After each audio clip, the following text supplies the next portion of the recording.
I believe that the bill, when it comes, for example, and I can give you one of the concessions that had been made earlier in the committee, had to do with the issue of intersex.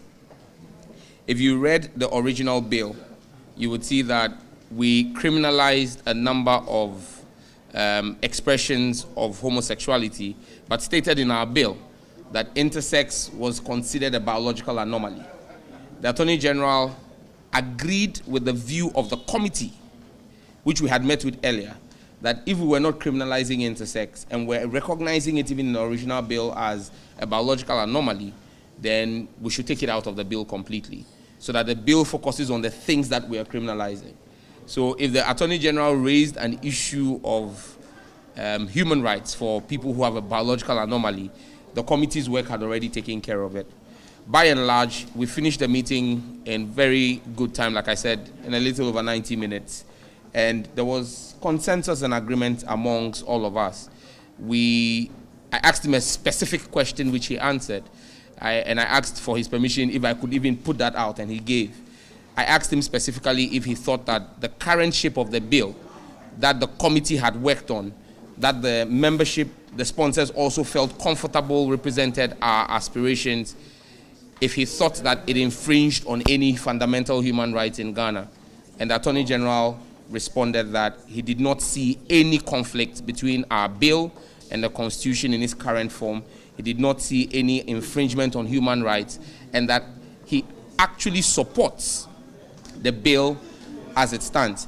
The Attorney General established 4 areas where he thought that our bill was a welcome, refreshing news to Ghana's criminal jurisprudence. First and foremost had to do with the issue of the issue of what is proper canal knowledge.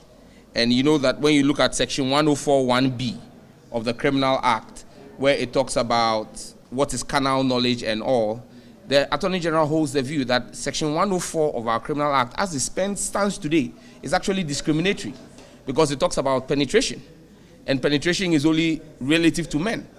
And so it discriminates against women who are having sex with women, where you cannot use 104 because of penetration.